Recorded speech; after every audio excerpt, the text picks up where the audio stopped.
Penis বা পুরুষাঙ্গ বা লিঙ্গের সমস্যা নিয়ে অনেক রোগী প্রতিনিয়ত আমাদের কাছে আসেন।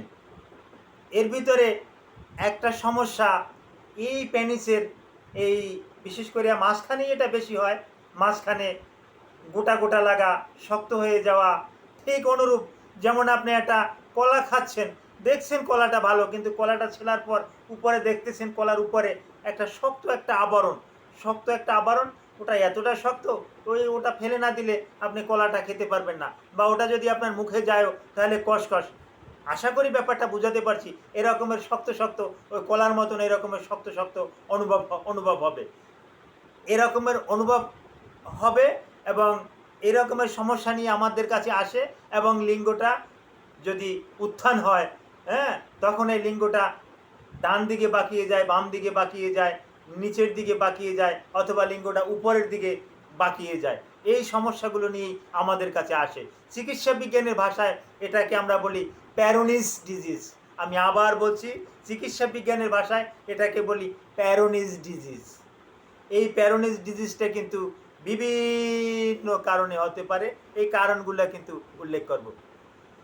আসসালামু আলাইকুম রহমতুল্লাহি ওয়া বারাকাতুহু।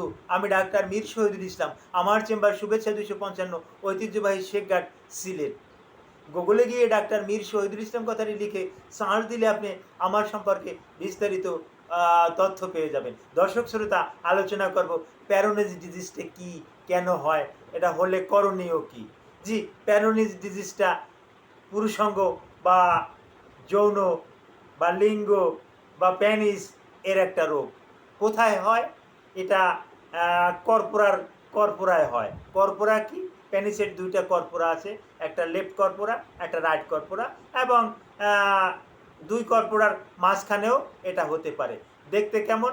এটা আমরা যখন আলট্রাসোনোগ্রাফি করাই বা প্লেন এক্স রে ফর প্যানিস, এই প্যানিসের যখন এক্স রেটা করি, তখন আমরা দেখতে পাই ছোট একটা লাম্পস দেখতে পাই, একটা নুডুল দেখতে পাই, একটা গোটা দেখতে পাই।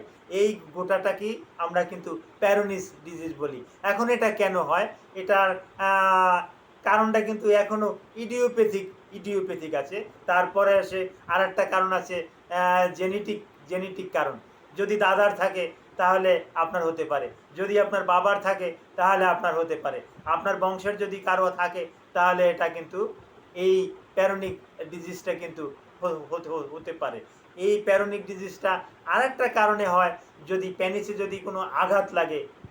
প্যানিস যখন উত্থান অবস্থায় থাকে, শক্ত অবস্থায় থাকে, বা যে কোনো অবস্থায় থাক না, প্যানিসে যদি আঘাত লাগে, এই আঘাতটা আপনি ক্রিকেট খেলতে গেছেন, বল খেলতে গেছেন, বা কেউ এমনি একটা ঢিল ছুঁড়ে মারছে, সরাসরি পেনিসের উপরে পড়ছে, তখন পেনিসটা ফুলে যাবে, ওখানে ব্যথা অনুভব হবে, যার পরিপ্রেক্ষিতেও ওখানে কিন্তু প্যারোনিক ডিজিজ কিন্তু হতে পারে। এটা হলে এর চিকিৎসা কী? আরও কিছু কিছু কারণে হতে পারে, যেমন আলফা টোকোফেরল এর অভাবে হতে পারে, কোএনজাইমের অভাবে এটা কিন্তু হতে পারে।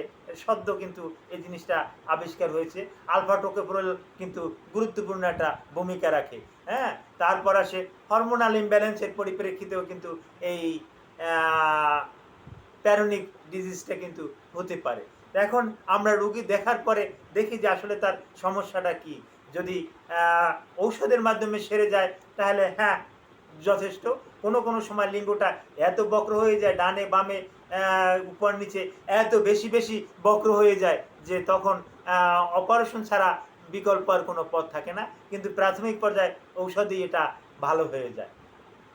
এই প্যারোনিক ডিজিজ সম্পর্কে আপনার যদি আরও বিস্তারিত কিছু জানার থাকে, এই ভিডিওর কমেন্ট বক্সে কমেন্ট করুন, আমি আপনাকে জানিয়ে দেব।